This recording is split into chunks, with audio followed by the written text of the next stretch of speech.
Assalamualaikum warahmatullahi taala wabarakatuh. Selamat datang kembali di channel cerita horor. Untuk kisah kali ini ada sebuah cerita dari tulisannya Neneng Dewi NS. Sebuah kisah yang berjudul Santet Raja Kelapa, kiriman dari Kijalu. Dan untuk seperti apa kisahnya, mari kita masuk ke ceritanya. Garut Selatan sekitar tahun 2000. Malam itu, seorang laki-laki parubaya berjanggot panjang tampak tertelungkup tak berdaya di atas tanah depan rumahnya yang sangat sederhana. Kondisinya cukup memprihatinkan. Dengan rambut awut-awutan tidak beraturan dan baju pangsi Sunda berwarna hitam yang dikenakannya tampak basah dipenuhi keringat. Namun tak kalah miris adalah noda darah yang sudah mulai mengering. Terlihat di kedua sudut bibirnya yang berwarna hitam. Sesekali terdengar kesakitan yang begitu lemah. Meski tubuhnya yang sudah tidak bergerak, hanya napas yang terlihat naik turun sedikit lemah yang menandakan bahwa laki-laki parubaya itu masih hidup. Tidak lama berselang pintu rumah sederhana itu pun terbuka. Seorang perempuan cantik yang bertubuh singset berusia 30 tahunan dengan rambut panjang tergelung langsung berteriak histeris ketika mendapat suaminya dalam kondisi tertelungkup beralaskan tanah. "Abah!" Pekik perempuan itu yang tak lain adalah Bu Jamila. Dia terlihat shock melihat kondisi laki-laki itu dan langsung berlari ke arah tubuhnya yang tertelungkup. "Abah, bangun, Bah! Aduh, Abah teh kenapa ini? Wajah sama badan Abah kenapa penuh luka dan berdarah begini?" Lanjutnya seraya memegangi wajah dan tubuh laki-laki di hadapannya dengan perasaan khawatir yang tak bisa ia sembunyikan dari paras cantiknya. Ia goyang-goyangkan tubuh laki-laki tersebut karena yakin jika ia masih hidup. Laki-laki parubaya itu melenguh sebentar lalu kembali terbatuk-batuk. Batuknya masih bukan batuk biasa, melainkan batuk berbentuk darah hitam kental yang menandakan kalau luka dalam yang dialaminya bukanlah luka biasa. Bantu apa masuk ke dalam rumah, Bu?" kata laki-laki itu dengan suara pelan dan lemah, seraya menyusul sisa darah yang barusan menempel di sudut bibirnya. Tanpa menunggu diperintah 2 kali oleh sang suami, perempuan itu pun dengan sigap membantu laki-laki itu menegakkan tubuhnya. Lalu ia membantu memapah laki-laki itu, berjalan dengan melingkarkan tangan kanan laki-laki itu di pinggangnya. Sementara satu tangan yang lain memegangi tangan kiri laki-laki tersebut agar memudahkannya untuk berjalan. "Pelan-pelan atuh, Bah, nanti takut jatuh," kata perempuan itu yang dengan telaten memapah laki-laki itu berjalan pelan masuk ke dalam rumah. Ketika mereka berdua sudah berada di depan sebuah kursi rotan yang ada di ruang tengah, dengan perlahan perempuan itu menurunkan tubuh lemah suaminya dengan posisi duduk. Lalu ia betulkan posisi duduknya sedemikian rupa agar laki-laki itu bisa duduk dengan nyaman. "Abah haus, Bu. Tolong ambilkan air minum." "Iya, Bah." Suara laki-laki itu lemah. Tiba-tiba terdengar di telinganya. Laki-laki itu berkata seraya mengusap-usap tenggorokannya, menandakan jika ia memang benar-benar sangat kehausan. "Baik, Abah tunggu sebentar ya, biar Ambu segera ambilkan. Abah jangan kemana-mana, nanti jatuh. Duduk saja dulu di sini ya," jawab perempuan cantik beraris tebal sambil langsung tergesa melangkah masuk menuju ke arah dapur. "Awas mane, bocah ingusan. Aing belum kalah. Aing sumpah akan membalas maneh," ucap laki-laki parubaya itu seraya terbatuk-batuk. Tidak lama kemudian perempuan muda tadi langsung muncul dengan terpongo-pongo membawa sebuah muk berukuran besar yang ia pegang dengan kedua tangannya karena takut tumpah. Di dalam muk tersebut berisi cairan berwarna merah dengan bau amis menyengat yang membuat siapapun merasa mual saat mengendus baunya, tapi seperti tidak terpengaruh sedikit pun oleh bau yang berasal dari dalam muk itu. Laki-laki tersebut langsung meraihnya dan meminumnya sampai tandas hingga isi muknya tidak tersisa.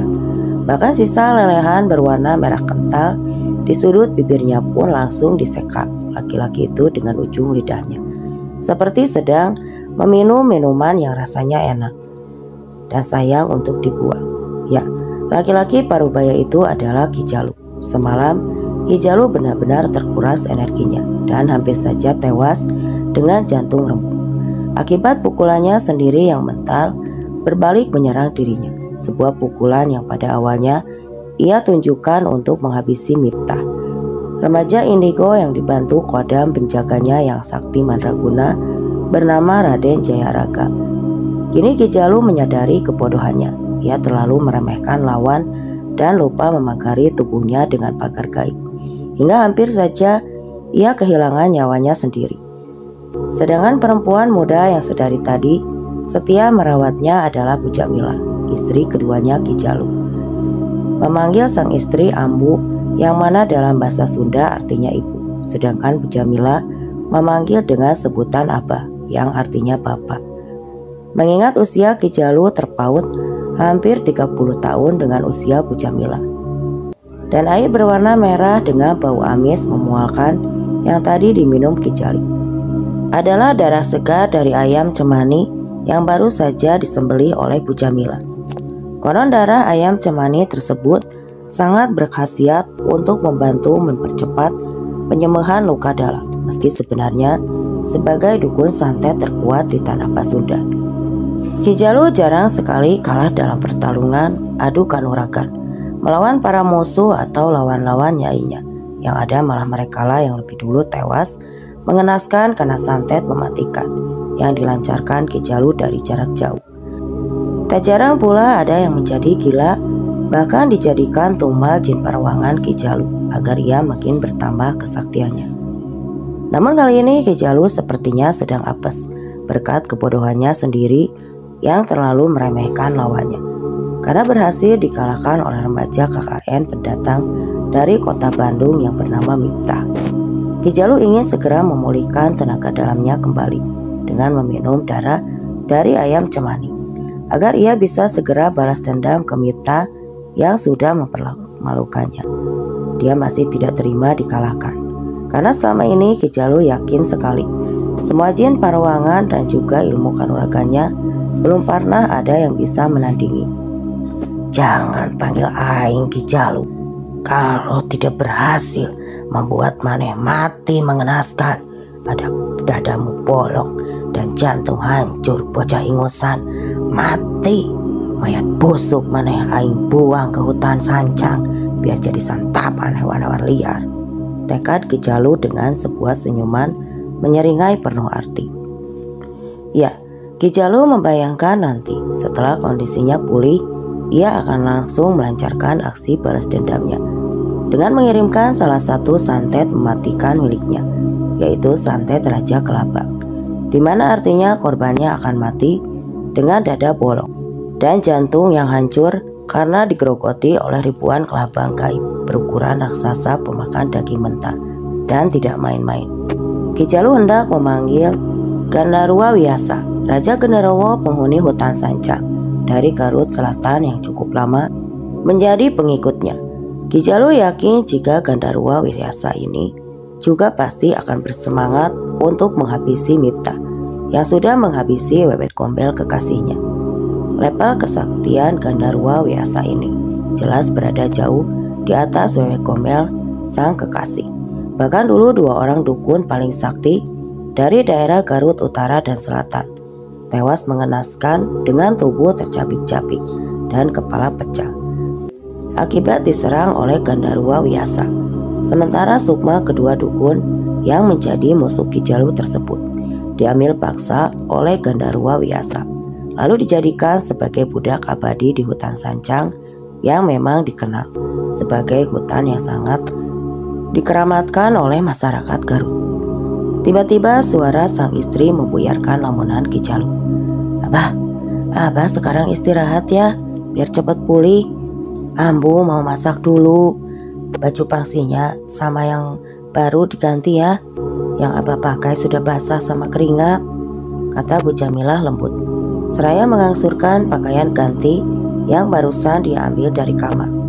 Ki Jalu langsung menoleh ke arah Bu Jamila. Senyumnya berkembang. Ya, tidak sia-sia selama ini ia menggunakan pelet kembang kantil, salah satu pelet yang sangat ampuh untuk menaklukkan seseorang, hingga bisa membuat orang itu rela melakukan apa saja padanya, bahkan rela diperbudak tanpa berani protes mengeluh, apalagi melawan. Karena secara logika, mana mungkin seorang perempuan muda yang cantik juga bertubuh seksi seperti Bu Jamila mau menjadi istrinya dan benar-benar berbakti, manut pada semua perintah yang diberikan Ki Jalu padanya, tanpa pernah membantah apalagi melawan. Sedangkan dulunya Bu Jamila ini adalah salah satu kembang desa di daerah Pamengpeuk yang menjadi rebutan banyak laki-laki kaya dan memiliki jabatan tinggi. Mereka semua berbondong-bondong datang untuk melamar Bu Jamila agar mau menjadi istrinya, hingga diiming-iming semua kemewahan duniawi yang mungkin selama ini belum pernah dirasa oleh Bu Jamila dalam hidupnya. Namun Bu Jamila di luar dugaan malah menolak pinangan mereka semua dan lebih memilih Ki Jalu yang lebih pantas menjadi ayahnya. "Tolong bantu Abah ke kamar." "Ke kamar ritual, Bu. Abah mau istirahat di sana saja, biar istirahat Abah tidak terganggu," sahut Ki Jalu masih dengan suara terdengar lemah. Namun kondisinya sudah jauh lebih baik dibandingkan tadi, berkat darah ayam cemani yang tadi diminumnya, dan kembali tanpa disuruh 2 kali oleh Ki Jalu. Bu Jamila pun dengan sigap segera membantu sang suami untuk berdiri. Lalu pelan-pelan mereka berdua berjalan menuju ke arah kamar ritual dari Ki Jalu. Sesekali Bu Jamila mengingatkan kepada Ki Jalu agar berjalan lebih pelan, takutnya dia terpleset atau terjatuh. Di dalam hati Ki Jalu merasa sangatlah bahagia karena Bu Jamila sangatlah perhatian dan juga menurut padanya. Sementara itu di rumah kedua kepala desa Mendiang Pajaya yang diperuntukkan khusus untuk ditempati para mahasiswa KKN, Mipta juga rupanya mengalami luka dalam yang sama. Sejak semalam Mipta terkapar di atas kasur dengan kondisi tubuh yang demam tinggi dan ia sesekali mengigau akibat sempat terkena cakaran dari wewe gombel. Meski akhirnya luka cakaran tersebut sudah bisa dihilangkan oleh Raden Jayaraga, tapi racunnya sempat masuk ke dalam tubuh Mipta dan pembuluh darah Mipta. Untung saja ada Egi yang selalu setia menunggui dan merawatnya. Jadi meskipun Mipta jauh dari keluarga, ada Egi sebagai penggantinya. Dia juga membelikan bubur ayam agar kondisi Mipta cepat pulih. Apalagi pelaksanaan KKN mereka di desa Pamengpeuk ini masih cukup lama. Ketika pada akhirnya Mipta membuka mata setelah berjam-jam tidak sadarkan diri, Egi yang khawatir akan keselamatan sahabatnya itu pun mulai mengomel-ngomel kepada Mipta. "Kamu sih gak ada kerjaan banget, segala dukun santet, pakai dilawan, pakai diajak tarung di kampung orang. Kamu mah malah nyari penyakit, bukannya fokus sama KKN. Aneh kamu mah," omel Egi yang membuat Mipta seketika menjadi merasa diomeli emak-emak yang kekurangan uang belanja. Mipta yang memang sudah cukup lama mengenal Egi tahu betul seperti apa watak dari sahabat baiknya itu. Ya, Egi memang suka ngomel-ngomel, tapi ia baik dan sangat perhatian. Hal itu sudah sering dibuktikan Mipta, makanya dia tidak pernah menanggapi serius semua omelan dari Egi. Ibaratnya masuk kuping kanan lalu keluar lewat kuping kiri. Tapi kali ini Mipta mau tidak mau harus meluruskan apa yang sebenarnya terjadi. "Loh, kamu jangan sembarangan nuduh dong Ki. Kan kamu tahu sendiri si dukun sialan itu yang duluan nyerang, bahkan sampai bikin aku mimisan parah." Mipta menjelaskan panjang lebar agar Egi berhenti mengomel-ngomel. Saat itu kepalanya masih terasa berat dan pusing bekas benturan energi dan pertarungan kemarin dengan Ki Jalu. Egi langsung terdiam, sepertinya membenarkan semua ucapan Mipta. Meski sebenarnya ia juga masih bingung kenapa Ki Jalu tiba-tiba saja menyerangnya, bahkan ingin menghabisi sahabatnya itu. Sedangkan mereka berdua sama sekali tidak kenal satu sama lain. Ketemunya pun baru satu kali ketika mereka berada di warung Cahaya. Tiba-tiba sebuah bisikan terdengar di telinga kanan Miftah, sebuah suara yang sangat dikenal Miftah dan sudah menemaninya selama 2 tahun berpetualangan di dunia gaib. Berbanyak membaca zikir Den, agar luka dalamnya cepat pulih, karena hanya Allah yang maha memberi pertolongan. Kita sebagai manusia biasa tidak ada artinya tanpa pertolongan dari Allah Subhanahu wa Ta'ala, ucap Raden Jayaraga yang tiba-tiba muncul di samping kiri Miftah, lengkap dengan pakaian ala-ala raja zaman dahulu. Miftah hanya tersenyum dan menjawab dengan batinnya, "Baik Raden, insya Allah saya akan jalankan nasihatnya. Terima kasih banyak. Aneh saja, kemarin Raden tidak bantu saya. Mungkin sekarang saya hanya tinggal nama saja." Miftah menyampaikan rasa terima kasihnya dengan penuh ketulusan. "Jangan berterima kasih kepada saya. Berterima kasihlah kepada Allah yang selalu melindungi kita semua dari segala tipu daya iblis dan antek-anteknya," jawab Raden Jayaraga bijak. Lalu sosok Raden Jayaraga pun menghilang. Ya, beliau memang hanya muncul di saat-saat tertentu saja dan tidak terus-terusan mengikuti Miftah. Miftah hanya mangut-mangut membenarkan semua ucapan Raden Jayaraga. Miftah sadar betul usianya masih muda dan masih belum punya banyak pengalaman. Jadi dia merasa sangat bersyukur karena Raden Jayaraga mau dengan sabar membimbingnya. Sementara itu Egy yang memang tidak punya kepekaan, apalagi indera keenam, merasa heran kalau melihat Miftah yang sedari tadi mangut-mangut. "Terus kamu kenapa sih? Dari tadi mangut-mangut terus. Kamu gak apa-apa kan? Otak kamu itu gak geser kan? Gara-gara pertarungan kemarin," ucap Egy dengan memasang wajah serius. Seraya meraba kening Miftah dan ekspresi wajah lugu tanpa dosa milik Egy justru membuat Miftah emosi. Miftah menepis tangan kanan Egy yang meraba keningnya dengan tangan kanannya. Ia tidak suka melihat ekspresi konyol Egy yang menyeratkan, seolah-olah kini dia berubah menjadi kurang waras akibat pertempuran kemarin dengan Ki Jalu. "Ih, apaan sih kamu Ki? Aku mah gak apa-apa dodol. Enak aja. Nih, aku masih waras tadi." "Ya, dari tadi kamu diam aja. Kamu masih ingat sholat subuh kan?" "Dasar rese," respon Miftah sambil memasang wajah cemberut. Wajah gantengnya yang khas oriental tampak ditekuk, namun bukannya minta maaf. Egy justru spontan tergelak tertawa. Tawanya terdengar begitu renyah, memenuhi kamar yang mereka tempati. "Ya elah, dia malah menertawakan," reaksi Miftah. Miftah yang baru sadar jika tadi ia dikerjai oleh Egy akhirnya ikut tertawa ngakak.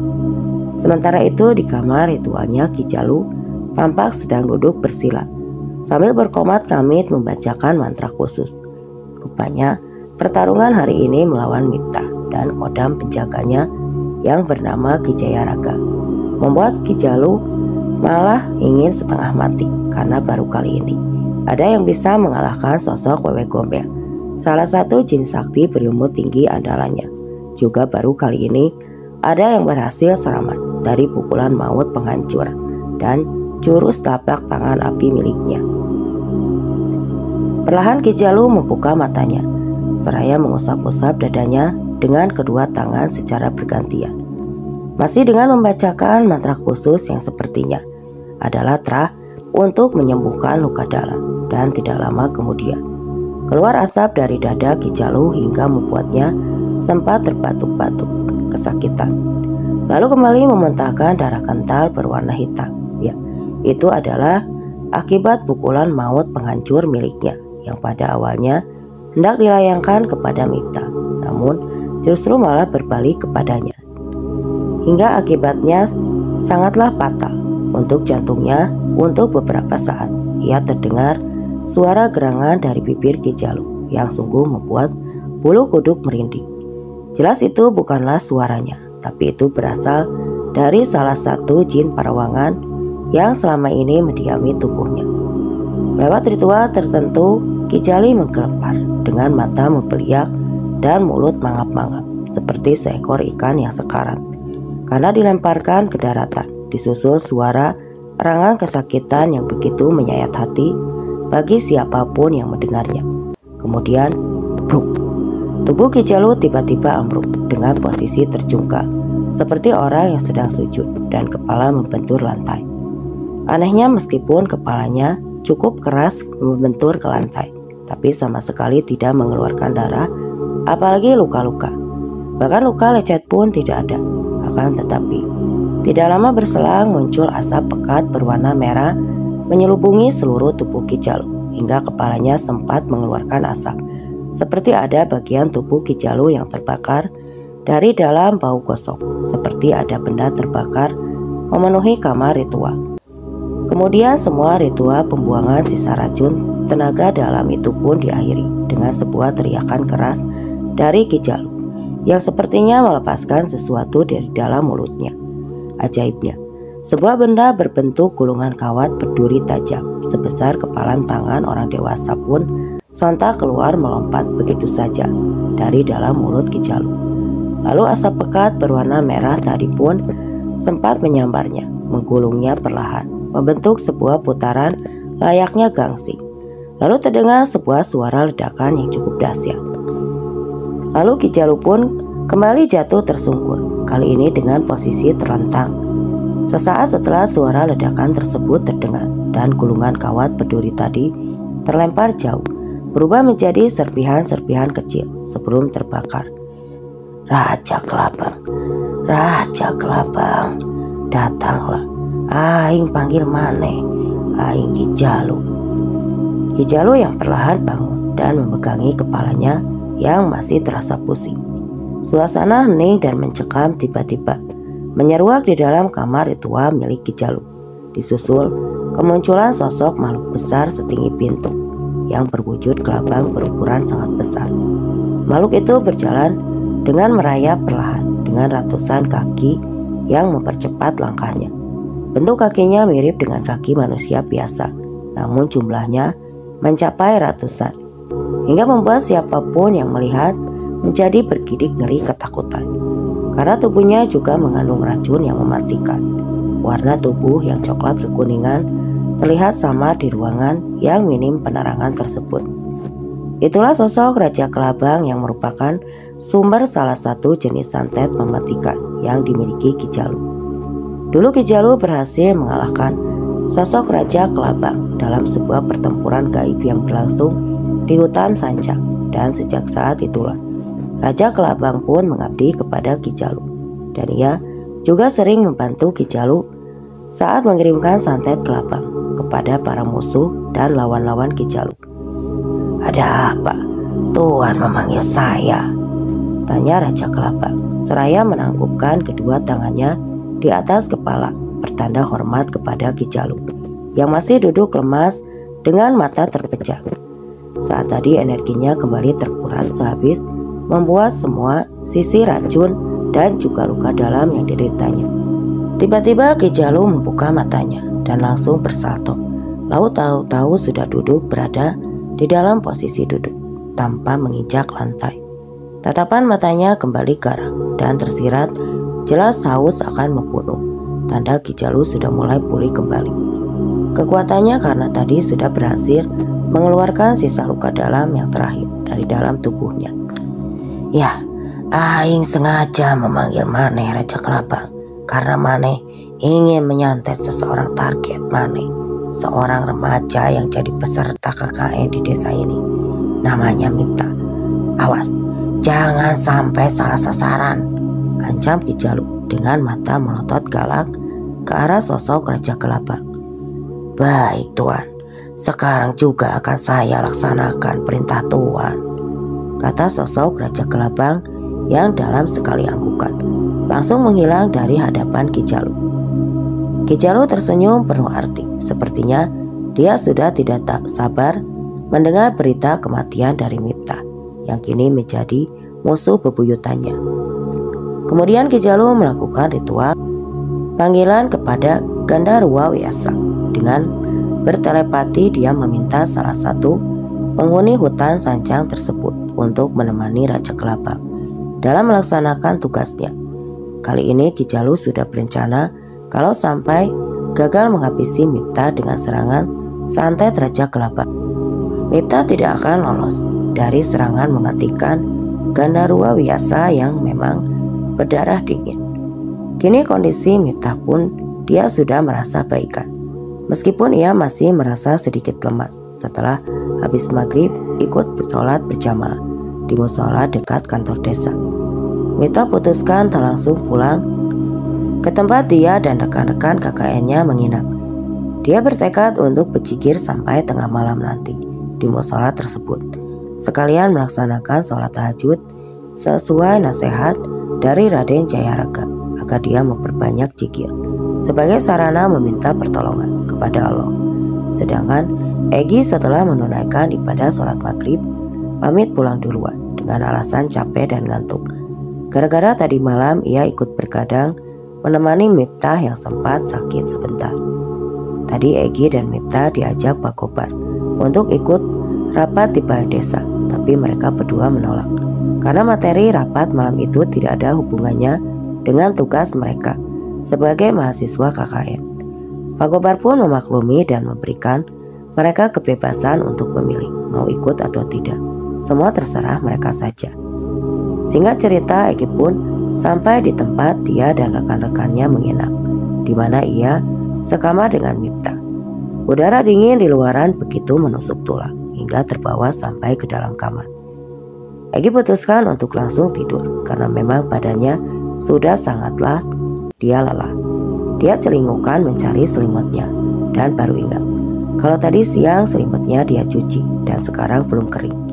Ketika ia melihat jaket tebal milik Mipta yang tergantung, Egy pun memutuskan untuk memakainya. Mipta, jaket aja dijahit, dibordir, pakai nama dia segede kapan gini, udah kayak orang mau nyalek. Mana tulisan namanya? Dibardiri lagi bagian depan. Tuh anak, memang noranya kagak ada obat.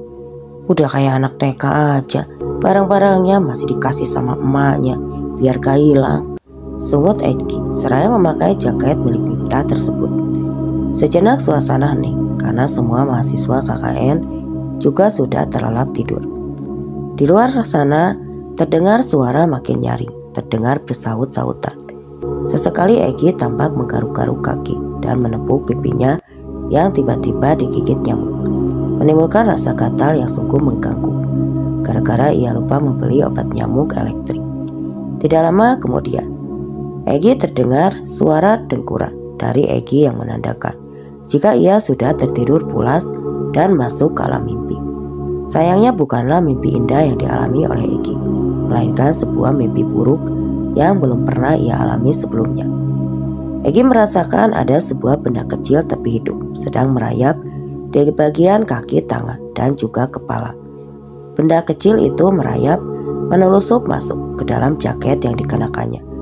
Semakin lama Egy merasakan benda-benda kecil yang merayap itu semakin banyak, seolah memenuhi seluruh tubuhnya. Bahkan ada yang masuk ke dalam telinga dan menggigit gendang telinganya hingga membuat Egy terpegi kesakitan. Refleks Egy memegangi telinganya, lalu ia terbangun. Astagfirullah, Kelabang! Egy spontan berteriak histeris. Saat sadar kini ratusan kelabang tahu-tahu sudah mengerumuni sekujur tubuhnya. Bahkan kini telinganya mulai mengucurkan darah segar dengan rasa sakit yang luar biasa. Setelah telinganya dimasuki lalu digigit oleh hewan berbisa tersebut, Egy langsung loncat dari atas kasur. Niatnya ia hendak keluar kamar untuk menghindari serangan dari kelabang yang merupakan kelabang gaib tersebut. Tapi langkahnya langsung terhenti saat di depan pintu sudah berdiri sosok makhluk tinggi, setinggi pintu, dan wujudnya seekor kelabang raksasa yang ukurannya puluhan kali kelabang yang kini sedang menguruminya.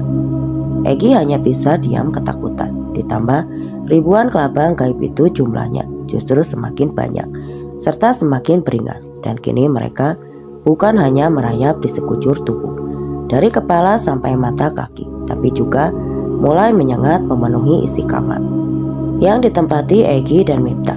Mulut Egy terasa terkunci dikalahkan oleh rasa takut luar biasa yang sudah lebih dulu menjajahi dirinya.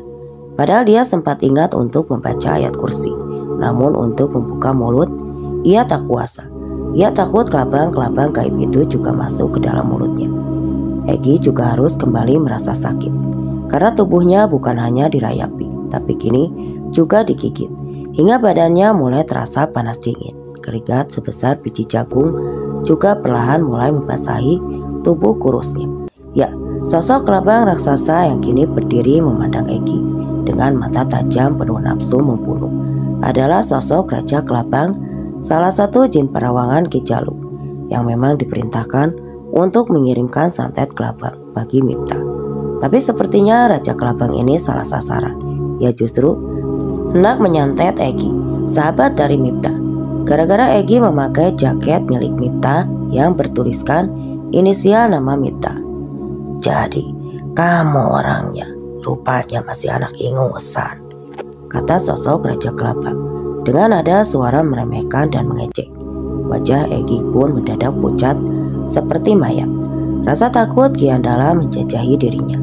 Kini ia sadar bahwa dirinya memang sedang berada di dalam bahaya besar dan mengancam keselamatan nyawanya. Mungkin kamu salah orang. Saya namanya Egy. Saya ini pakai jekat teman saya, Mipta namanya. Dia lagi belum selesai Egy berbicara, tapi sosok Raja Kelabang ini sudah memotong ucapannya dengan cepat. Jangan bohong kamu. Kau takut menghadapi kematian, yang kini sudah berada di depan matamu, kata sosok Raja Kelabang sambil tertawa. Sosok tubuhnya yang kini dipenuhi ratusan kaki ikut berguncang menggetarkan kamar yang ditempati oleh Egy. Egy baru saja kembali hendak membuka mulutnya untuk bicara, tapi tiba-tiba 5 ekor kelabang gaib sekaligus tahu-tahu sudah merayap ke dalam tenggorokannya. Egy pun saat itu sangat terpekik kesakitan, tapi kali ini tanpa suara. Air mata mulai turun membanjiri kedua pipinya. Air mata yang menetes karena rasa takut, sekaligus menahan rasa sakit yang tidak bisa digambarkan akibat dahsyatnya gigitan kelabang-kelabang gaib tersebut yang merayap di sekujur tubuhnya. Egy pun sudah mulai tidak bisa menahan keseimbangan tubuhnya. Kondisinya sudah semakin lemah akibat banyaknya racun yang sudah masuk ke dalam tubuhnya dan juga pembuluh darahnya. Tidak lama kemudian Egy pun ambruk. Tubuh kurusnya mulai membiru akibat sengatan ribuan kelabang itu. Akhirnya Egy jatuh ke lantai. Betapa malang nasib Egy. Ia langsung tewas di tempat dengan mata melotot dan kepala pecah karena terbentur lantai. Darah pun perlahan mengalir dari hidung, telinga, mata, dan tentu saja kepalanya yang terbentur. Sosok Raja Kelabang melihat Egy yang kini tewas langsung tertawa puas. Tapi tawanya langsung terhenti ketika tiba-tiba sebuah cakaran dari tangan hitam berburu lebat tahu-tahu sudah merobek punggungnya.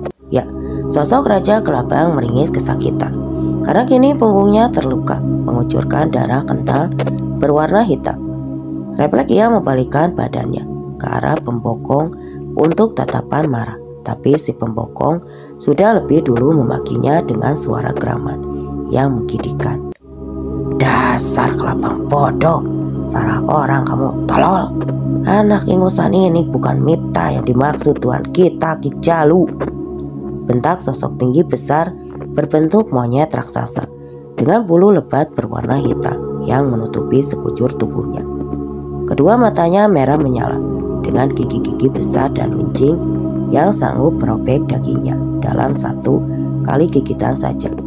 Sosok itu bicara sambil terus menggerak, menandakan dia sangat murka akan kebodohan sosok Raja Kelabang. Dia adalah Gandarwa Wiyasa, sosok Raja Genderuwo, penguasa hutan Sanjang Garut, yang memang sengaja dipanggil oleh Ki Jalu untuk membantu Raja Kelabang dalam misi menghabisi Mipta. Genderuwo Wiyasa langsung menyusul sosok Raja Kelabang setelah tahu jin perawangan yang memiliki ratusan kaki itu sudah salah sasaran dalam menyantet. Namun bukannya mengakui kesalahannya, sosok Raja Kelabang malah balik memaki Gandarwa Wiyasa. Ya, Jin Kapir pastilah sifat utamanya itu sombong dan tidak mau kalah. Dasar monyet hitam, jangan bicara seenaknya. Mentang-mentang kau menjadi salah satu penguasa hutan Sanjang, bisa seenaknya menuduhku. Aku akan adukan kamu ke tuanku, Ki Jalu, karena tadi dengan sengaja menyerangku dari belakang hingga melukai punggungku. Sungguh sosok Raja Kelabang dengan posisi siap untuk menyerang. Namun ancaman sosok Raja Kelabang sama sekali tidak membuat Gandarwa biasa gentar. Dia malah balas mengejek seseorang Raja Kelabang. Silahkan, aku tidak takut. Silahkan saja kau adukan ke tuanku, Ki Jalu. Aku yakin sekali yang ada kau yang akan dihabisi tuanku karena sudah salah mengirimkan santet. Begini, musuh kita itu masih hidup, asik berjikir di musola sana, sahut Gandarwa biasa dengan jumawa. Akan tetapi, lagi-lagi sosok Raja Kelabang memang keras kepala dan tidak mau mendengar pendapat orang lain. Dia terlanjur merasa hebat dengan segala kesaktian yang dimilikinya, hingga merasa dirinya rendah bila harus mendengar pendapat orang lain. Sosok Raja Kelabang sama halnya dengan sebagian kaum Jin Kapir yang berelemen utama api, memang lebih mengedepankan emosi daripada logika. Dasar monyet besar otak kosong, harus kau terima kasih karena aku sudah menghabisi bocah ingusan yang sudah membunuh kekasihmu. Dasar makhluk rendahan tidak tahu terima kasih, ucap sosok Raja Kelabang sambil menatap Gandarwa biasa dengan tatapan menusuk. Mendengar nama kekasihnya disebut sosok Raja Kelabang, raut wajah Gandarwa biasa langsung berubah drastis. Wajahnya yang tadi terlihat begitu sangar perlahan berubah muram karena dia memang masih belum bisa melupakan apalagi merelakan kematian Wewe Gombel kekasihnya. Namun dia tidak bicara sepatah kata pun. Sepertinya Gandarwa biasa sedang mencoba berdamai dengan pikirannya. Sampai detik ini ia masih merasa sedih dan kehilangan atas kepergian sang kekasih. Ia bertekad untuk membalaskan dendamnya pada manusia yang sudah menghabisi Wewe Gombel. Untuk beberapa saat suasana hening. Kedua jin Parwangan berilmu tinggi anak buah Ki Jalu itu sama-sama diam. Sampai akhirnya sebuah teriakan histeris dari kejauhan mengagetkan kedua sosok jin Kapir tersebut. Egi! Suara teriakan yang memanggil nama Egi itu kian lantang terdengar. Disusul kemunculan seseorang remaja tampan ala oriental yang masih mengenakan kain sarung dan sandal jepit, terlihat berlari menuju kamar yang ditempati Egi. Ya, itu adalah Miftah yang sedang berlari sekencang-kencangnya dari arah musola menuju sosok Raja Kelabang dan Gandarwa biasa. Jadi 1 jam sebelum Egi tewas, Miftah sempat merasakan firasat tidak enak ketika sedang berjikir di musola. Tiba-tiba saja Miftah seperti mendengar teriakan minta tolong dari Egi. Meski suaranya hanya seperti bisikan halus yang diterbangkan angin. Khawatir akan keselamatan sang sahabat, Miftah buru-buru hendak beranjak, namun badannya seolah seperti ada yang memaku di tempat, membuatnya hanya bisa diam seperti patung. Bahkan untuk menggerakkan mulut pun dia tidak bisa. Hanya matanya saja yang masih bisa bergerak memandangi sekitar. Sekilas Miftah melihat di luar musola ada sosok mirip Ki Jalu sedang tersenyum sinis kepadanya. Miftah mencoba terus melambaikan jikir di dalam hatinya untuk melawan. Tapi sebuah pukulan jarak jauh tiba-tiba saja menghantam dadanya dengan telak, hingga Miftah merasakan sakit yang teramat sangat di bagian dadanya itu. Belum sempat Miftah menguasai diri, kembali lagi sebuah pukulan sedahsyat tadi menghantam dadanya lagi. Akibat pukulan fatal untuk Miftah, sebuah cairan kental berwarna merah pun dimuntahkan Miftah. Tanda ia mengalami luka dalam, sementara luka dalam sebelumnya saja masih belum sepenuhnya pulih. Miftah dengan sisa-sisa kekuatannya mencoba memanggil nama Raden Jayaraga lewat bahasa telepati, tapi belum sempat dia melakukan. Lagi-lagi pukulan jarak jauh bertubi-tubi menyerangnya, hingga membuat Miftah hampir kehilangan kesadarannya. Dia juga belum sempat melakukan pemekaran gaib pada dirinya, yang tentu saja Hal itu bisa berakibat fatal untuk keselamatan Miftah sendiri. Sosok yang mirip Ki Jalu masih berdiri dengan jumawa di luar musola. Sepertinya itu memanglah Ki Jalu, namun memakai raga halusnya lewat ajian Meraga Sukma. Miftah tadinya ingin juga melakukan hal yang sama, setidaknya agar ia bisa mengimbangi kekuatan Ki Jalu, tapi terlambat. Tubuh kasarnya sudah terlanjur dipaku Ki Jalu dari jarak jauh dengan memakai ajian paku bumi penyatu tanah yang membuat orang yang terkena ajian ini hanya akan bisa terdiam dan tidak bergerak seperti patung. Akhirnya aing bisa juga melihat Maneh seperti patung tolol. Bocah ingusan. Ayo, mana si Jayaraga? Kodam yang Maneh bangga-banggakan itu kenapa tidak muncul, ha? Apa Maneh tidak bisa memanggil dia gara-gara ajian paku bumi penyatu tanah milik aing? Tubuh halus Ki Jalu tersenyum mengejek, lalu tertawa terbahak-bahak. Tidak mau membuang waktu, Ki Jalu langsung hendak menyerang Miftah lagi dengan menarik paksa tubuh Miftah dari luar musola agar Miftah bisa keluar dari sana. Ya, dia ingin melumpuhkan Miftah dengan mencoba mengambil sukmanya. Tapi Ki Jalu memang tidak tahan berlama-lama berada di sekitaran musola yang membuat sekujur tubuhnya kepanasan. Akhirnya keinginan aing buat mengambil sukma Maneh, menjadikan Maneh sebagai budak seumur hidup di hutan sanca menjadi kenyataan. Salah sendiri, berani-beraninya melawan aing, Ki Jalu, si raja santet dari tanah Pasundan. Kembali Ki Jalu tertawa terbahak-bahak. Seraya tangan kirinya kini sudah berada di atas kepala Miftah, hendak mengambil paksa sukmanya dari sana. Namun di saat-saat yang genting itu, tiba-tiba sebuah kujang yang tahu-tahu keluar dari dalam dada Miftah, lalu terbang menukik dengan cepat ke atas melayang ke arah tangan Ki Jalu.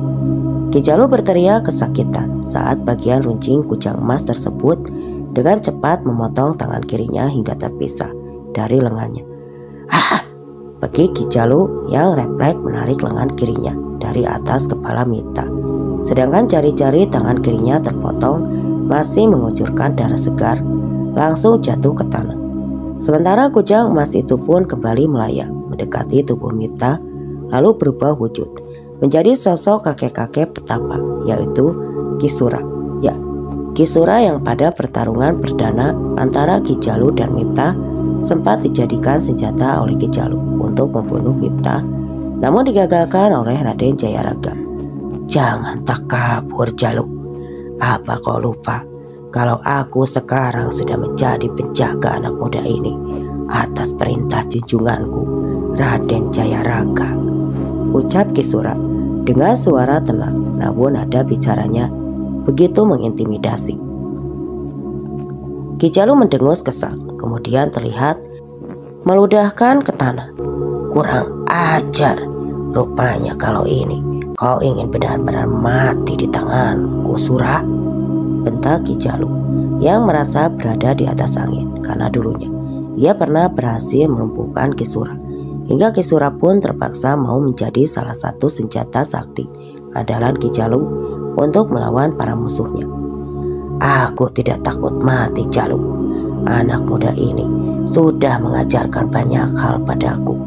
Jika dia anak yang saleh, rajin berzikir kepada Tuhannya tanpa bantuan dariku ataupun Raden Jayaraga, anak muda ini sebenarnya bisa mengalahkanmu dengan mudah. Tentu saja kalau kau tak memakai cara yang curang, sahut Ki Sura dengan kata-kata yang sungguh meremehkan Ki Jalu, sekaligus menyindir Ki Jalu yang tadi tiba-tiba saja membokong Miftah. Tidak terima merasa diremehkan, Ki Jalu pun tambah murka hingga melupakan rasa sakit yang ia rasakan. Tangan kirinya tertebas kujang emas. Mampus kau Sura kali ini. Aing tidak akan membiarkan kamu hidup, kata Ki Jalu yang tanpa ampun langsung melancarkan pukulan dan tendangan ke arah Ki Sura yang belum siap. Meski kini Ki Jalu hanya bisa menyerang dengan satu tangan, tapi kedua kakinya sangat lincah mengeluarkan jurus-jurus silat khas Sunda miliknya yang dipadukan dengan ilmu kanuragan yang dimilikinya, juga Untunglah Kisura yang sudah hafal betul dengan sifat licik dari Ki Jalu sudah lebih dulu mengantisipasi segala kemungkinan. Dengan secepat kilat, Kisura menghancurkan ajian paku bumi penyatu tanah yang sudah membelenggu tubuh Mipta dengan ajian pembuka paku bumi miliknya. Kisura juga mengusap dahi Mipta seraya berkomat kamit membacakan mantra itu. Itu adalah mantra pemulihan luka dalam, salah satu kelebihan yang dimiliki Kisura yang sempat ingin direbut oleh Ki Jalu, tapi gagal. Dia ingin tenang dan fokus melawan Ki Jalu, tapi juga ia ingin menyelamatkan Mipta sebagai kewajibannya sebagai seorang penjaga remaja indigo itu. Sekarang kamu sudah bebas, Den. Lukanya juga sudah saya pulihkan. Sekarang selamatkan sahabatmu. Urusan Ki Jalu biar urusan saya. Seraya membisikkan sesuatu ke telinganya, sedangkan kedua tangannya masih sibuk menghindari serangan-serangan mematikan dari Ki Jalu yang sangat ingin menghabisi Kisura. Terima kasih banyak, kata Mipta. Dia pun lalu mengambil tasbih yang ada di dalam saku baju muslimnya, lalu berzikir sebentar agar kondisinya benar-benar pulih. Ajaibnya Mipta merasakan pertolongan dari Tuhan itu nyata adanya lewat bantuan Kisura. Tubuhnya kini terasa lebih ringan dan rasa sakit di dadanya juga hilang seketika. Alhamdulillah, terima kasih ya Allah atas segala pertolonganmu, katanya seraya setengah berlari meninggalkan area pertarungan antara Ki Jalu dan Kisura di depan musola. Baru saja melangkah sekitar 10 langkah, tiba-tiba saja Mipta merasakan kehadiran Raden Jayaraga yang seolah ikut berlari di sampingnya. Raden Jayaraga, ucap Mipta. Iya Raden, maafkan saya tidak bisa membantu Raden. Saya ingin Raden belajar sendiri dan tanpa mengharapkan bantuan saya. Dan saya juga ingin menguji kesetiaan Kisura. Takut dia merasa terpaksa menjadi pendamping Aden. Tapi rupanya Kisura itu bisa dipercaya. Bahkan dia sudah membantu memulihkan luka dalam dan Mipta, kata Raden Jayaraga. Dia terlihat lega karena kekhawatirannya akan pengkhianatan dari Kisura tidak terjadi. Mipta pangut-mangut tanda paham akan maksud baik dari Raden Jayaraga. Singkat cerita, Mipta ditemani Raden Jayaraga sudah sampai di tempat tinggal Egi dan rekan-rekan KKN-nya. Dari kejauhan Mipta sudah bisa merasakan adanya energi yang menyambut. Tapi Mipta kali ini sudah siapkan segala sesuatunya, termasuk menyiapkan pagar gaib buat dirinya untuk menetralisir efek penyerangan. Hati-hati Den, dua makhluk kaki tangan Ki Jalu itu ilmu kanuragannya cukup tinggi, tapi bukan berarti mereka berdua tidak punya kelemahan. Raden Jayaraga mencoba mengingatkan Mipta. Mipta pun hanya menjawab dengan anggukan. Hatinya semakin gelisah memikirkan sahabat baiknya itu. Egi, Egi, Egi, panggil Mipta dari pintu yang sudah dihadang oleh sosok Raja Kelapa dan Gandarwa Wiyasa. Wajah Gandarwa Wiyasa langsung berubah merah padam, penuh kemarahan ketika ia melihat kedatangan Mipta. Oh, ini bocah ingusan yang sudah menghabisi kekasihku. Sungguh besar sekali nyalimu bocah. Berani datang mengantarkan nyawa ke sini. Hah? Ejek Gandarwa Wiyasa, masih dengan tatapan tajam yang seakan ingin menanjangi. Namun Gandarwa Wiyasa juga tak bisa memungkiri kalau ia juga bisa merasakan adanya sesuatu yang berbeda dari remaja yang ada di hadapannya kini. Sebuah kekuatan tersembunyi yang bila meledak akan mampu meluluh lantahkan siapapun yang menjadi lawannya. Mipta tetap bergeming. Dia tidak mengindahkan ucapan Gandarwa Wiyasa yang jelas-jelas sudah menghina dan merendahkannya. Mipta lebih fokus untuk mencari Egi karena sedari tadi dia sama sekali belum melihat Egi. Padahal biasanya meski sedang tertidur, Egi kalau dipanggil pastilah akan terbangun. Namun kali ini sungguh berbeda, membuat perasaan Mipta semakin tidak enak.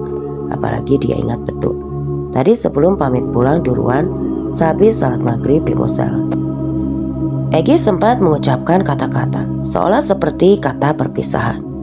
Maafkan aku ya Mip, suka bawel sama kamu kamu jaga diri baik-baik ya. Jangan lupa doain aku. Kata-kata Egi itu kini kembali terngiang di telinga Miftah, membuatnya semakin yakin jika hal buruk yang sudah menimpa sahabat baiknya itu. Miftah sejenak termenung, namun suara bentakan Gandarwa Wiyasa mengagetkannya. Bocah ingusan, apa kau sudah siap mati di tanganku? Ingat baik-baik, kau sudah membunuh kekasihku. Nyawa dibayar nyawa dengan nyawa. Tanpa menunggu jawaban dari Miftah, Gandarwa Wiyasa langsung mengarahkan kedua tangannya ke arah leher Miftah dengan tujuan untuk mematahkan leher lalu membantingkan tubuh Miftah. Akan tetapi Miftah yang belajar dari pengalaman pahitnya tadi saat dibokong oleh Ki Jalu hingga membuatnya lemah, sudah terlebih dahulu mengantisipasi dengan membacakan surah-surah pemekaran tubuh agar tidak mudah tumbang ketika diserang. Lawan Miftah mencoba menghindari dengan cara memutar tubuhnya, lalu kaki kanannya menendang perut Gandarwa Wiyasa hingga cekikan kedua tangannya di leher Miftah langsung terlepas. Gandarwa Wiyasa terlihat marah, serangannya gagah total. Ternyata kau lumayan jago juga bocah ingusan, tapi bukan berarti aku mengaku kalah secepat itu. Gandarwa Wiyasa menghantam kakinya ke arah tanah hingga menimbulkan getaran yang cukup dahsyat. Tubuh Miftah sempat oleng dan hampir jatuh akibat hilang keseimbangan, tapi sesegera bisa tegak berdiri setelah ia membacakan ayat kursi dengan lantang. Tiba-tiba sosok Gandarwa Wiyasa berubah wujud menjadi 2 kali ukuran tubuhnya, semula membuat Miftah seperti sedang berhadapan dengan seorang raksasa.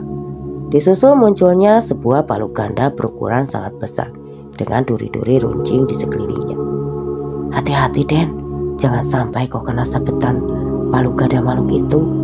Suara Raden Jayaraga tiba-tiba terdengar halus di telinga Miftah. Miftah mengangguk. Baik Raden, tolong jaga raga kasar saya. Saya ingin merangkak sukma agar bisa lebih leluasa melawan makhluk jelek ini, ucap Miftah dalam hati. Raden Jayaraga dengan sigap. Raden Jayaraga kembali memasang 2 lapis pelindung ke raga kasar Miftah yang sedang dalam posisi bersila. La haula wala quwata illa billah, teriak Miftah seraya melepaskan sarungnya lalu mencabut sabuk kulit yang terlepas di pinggangnya. Ya, itu bukan sabuk biasa, melainkan sabuk pemberian mendiang kakeknya. Konon celetukan sabuk itu sangat ditakuti oleh para penghuni alam gaib. Kalau saja sampai terkena, lecutannya akan membuat sosok makhluk gaib itu menjadi terbakar, lalu berubah menjadi butiran debu. Gandarwa Wiyasa sempat kaget kalau melihat sabuk itu. Rupanya sabuk itu dimiliki oleh Miftah, namun rasa dendam akibat kehilangan kekasih membuat tekadnya yang terus saja menyerang Miftah dengan mengarahkan palu gandanya ke arah kepala Miftah dengan harapan bisa membuat kepala Miftah hancur terbelah. Tapi Miftah yang bisa membaca semua maksud dari Gandarwa Wiyasa dengan cepat melesat terbang ke arah pinggang kiri lawan lalu diiringi dengan membaca takbir. Ia melecutkan sabuk tersebut berkali-kali dengan tenaga dalam penuh. Terlihat muncul percikan-percikan api yang memancar dari setiap celetukan sabuk, diiringi lolongan kesakitan dari Gandarwa Wiyasa karena pinggangnya menjadi penuh luka bakar dan dengan luka menganga lebar. Akibatnya giliran Gandarwa Wiyasa yang kehilangan keseimbangan. Tubuhnya langsung oleng ke samping dan jatuh terjengkang. Otomatis palu gada yang digenggamnya pun terlepas dari tangannya. Menyadari hal itu, Gandarwa Wiyasa mencoba bangun untuk mengambil kembali palu gada, senjata andalannya yang terlempar jauh dari tubuhnya. Tidak mau membuang kesempatan ini, Miftah pun kini melecutkan tangan kanan Gandarwa Wiyasa yang hendak mengambil palu ganda.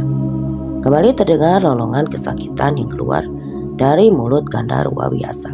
Ia pun kembali kesulitan untuk bangun akibat luka menganga di pinggang kiri dan tangan kanannya. Namun kini Miftah memilih tidak menghabisi lawannya yang kini sudah terbaring lemah. Dia hanya berdiri mematung memperhatikan Gandarwa Wiyasa dengan penuh kewaspadaan. Sementara sosok Raja Kelabang belum turun tangan untuk membantu Gandharwa Wiyasa melawan Mipta. Ya, dia masih belum bisa percaya kalau tadi yang dikatakan oleh Gandharwa Wiyasa itu benar. Ya, kalau tadi dia sudah salah menyantet orang. Tidak mau kehilangan muka di hadapan Gandharwa Wiyasa yang kini diambang kekalahan. Dan dia juga takut dihukum Ki Jalu. Diam-diam sosok Raja Kelabang hendak membopong Mipta ketika lengah. Dia yakin bila kali ini berhasil membantu Gandharwa Wiyasa dalam menghabisi Mipta, pastilah Ki Jalu tidak akan jadi menghukumnya. Dan Gandharwa Wiyasa juga pasti akan merasa berhutang budi padanya. Mulut sosok Raja Kelabang Komat Kamit membacakan mantra pemanggil ke seluruh kelabang anak buahnya, baik yang berwujud nyata maupun yang berwujud goib. Dan hanya dalam sekejap, mata ratusan kelabang mendadak muncul dari segala arah dengan gerakan beraturan seperti ada yang memberi komando pada Raja Kelabang tersenyum penuh arti. Seraya memandang nanar ke arah Mipta dan Gandharwa Wiyasa yang masih bertarung. Akan tetapi sosok Raja Kelabang lupa kalau Mipta tidaklah sendirian, melainkan bersama Raden Jayaraga yang kesaktiannya tidak jauh lebih tinggi dibandingkan dirinya. Raden Jayaraga yang dari tadi sengaja tidak turun tangan untuk membantu Mipta agar remaja itu bisa lebih memaksimalkan kemampuannya. Hanya bisa geleng-geleng kepala melihat kelakuan licik dari sosok Raja Kelabang. Rupanya kau sama liciknya dengan junjunganmu Ki Jalu yang juga suka main licik ketika menghadapi lawan-lawannya. Tapi kali ini aku tidak akan membiarkanmu menang. Raja Kelabang sialan, kata Raden Jayaraga yang berbicara dengan tenang. Tapi ancaman itu tidak main-main ditunjukkan kepada sosok Raja Kelabang. Raden Jayaraga sudah siap hendak mencabut keris sakti dari pinggangnya untuk membunuh sosok Raja Santet hanya dalam satu kali tusukan. Biar saya saja yang menghabisi makhluk rendahan ini, Raden, kata Mipta dengan tatapan dingin dan posisi membungkungi Raden Jayaraga dan juga sosok Raja Kelabang. Kemudian Mipta sudah lebih dulu mendahului gerakan Raden Jayaraga dengan berbalik ke arah sosok Raja Kelabang, lalu melecut tubuhnya yang memiliki ratusan kaki itu berkali-kali dengan menggunakan sabu kandalannya. Diringi teriakan takbir, kali ini giliran sosok Raja Kelabang yang melonglong kesakitan karena sekujur tubuhnya kini penuh luka menganga dan sebagian seperti terbakar. Sosok Raja Kelabang memohon-mohon seraya memohon ampun rasa sakit yang diberikan Mipta. Saat itu satu sisi dia tidak tega untuk membunuh lawan yang sudah tidak berdaya, tapi di sisi lain hatinya sakit saat tadi dibisiki oleh Ki Sura kalau Egi sahabatnya itu sudah tewas mengenaskan terkena santet Kelabang yang dilancarkan sosok Raja Kelabang. Mengingat semua itu, air mata Mipta tiba-tiba menetes. Lalu dengan suara gemetar ia berucap, "Aku akan membunuh, apalagi seorang pengecut yang suka membohong kusuh sepertimu. Tapi kali ini kau sungguh keterlaluan karena sudah merenggut nyawa sahabatku yang sangat aku sayangi. Nyawa harus dibayar nyawa dengan nyawa," saut Mipta. Lalu sambil memejamkan mata dan berteriak histeris memanggil-manggil nama Egi. Mipta kembali berkali-kali melecut tubuh sosok Raja Kelabang yang sudah tidak berdaya itu. Akibatnya sosok Raja Kelabang pun tewas di tempat. Tubuhnya berubah menjadi kepulan asap dan berbau gosong seperti benda yang habis terbakar.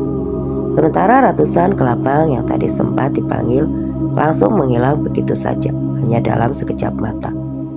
Mipta terduduk lemas setelah ia berhasil menghabisi sosok Raja Kelabang. Air matanya kembali mengalir di kedua pipinya. "Maafkan aku, Egi. Aku terlambat menolongmu. Maafkan aku," isaknya seraya menutupi wajahnya dengan kedua tangan dengan rasa sesal yang begitu menyayat. Mipta sangat kehilangan figur sahabat yang begitu setia, kawan kepadanya. Raden Jayaraga menghampiri Mipta dan mencoba untuk menghiburnya. "Semua sudah kehendak Gusti Allah, Den. Jangan pernah menyesali apa yang sudah terjadi. Itu takdir. Kita hanya bisa mengambil hikmah dari setiap kejadian," ucap Raden Jayaraga lembut. Mipta masih terdiam. Sekarang Kembalilah ke raga kasarmu dulu. Takut ada serangan mendadak dari Ki Jalu. Aku akan menyusul Ki Sura. Takut jika ia kewalahan menghadapi Ki Jalu. Apakah kamu akan ikut? Tanya Raden Jayaraga. Kali ini Miftah menjawab dengan anggukan. Namun Miftah dan Raden Jayaraga sempat melirik ke tempat Gandarwa Wiyasa. Terkapar keduanya heran, bercampur kaget. Kala mendapati sosok Gandarwa Wiyasa sudah tidak ada lagi di sana. Kemana dia? Perasaan tadi masih ada di sini. Kondisinya luka parah. Tanya Miftah keheranan. Ya, bila dilihat dari kondisinya, monyet besar tadi tidak mungkin bisa kabur. Kecuali di sini Miftah menggantungkan ucapannya. Kecuali apa, Raden? Miftah yang tidak sabar ingin segera mendapatkan jawaban. Kecuali ada orang atau sosok yang diam-diam menyelamatkannya, lalu menyembunyikan sosok itu dengan tujuan tertentu. Jawab Raden Jayaraga lugas. Lalu keduanya sama-sama terdiam, memikirkan siapakah sosok yang sudah menyelamatkannya dan membawa kabur Gandarwa Wiyasa. Akhirnya Raden Jayaraga dan juga Miftah pun menyusul Ki Sura dan juga Ki Jalu, di mana mereka saat ini sedang bertempur. Dan cerita pun selesai sampai di sini dulu. Sangat luar biasa cerita dari Bu Neneng Dewi NS, penulis Asar Garut, yang ternyata kisah ini adalah kisah lanjutan dari Raja Santet atau Dukun Santet dari Tanah Pasundan. Sampai jumpa di cerita kelanjutannya. Wassalam.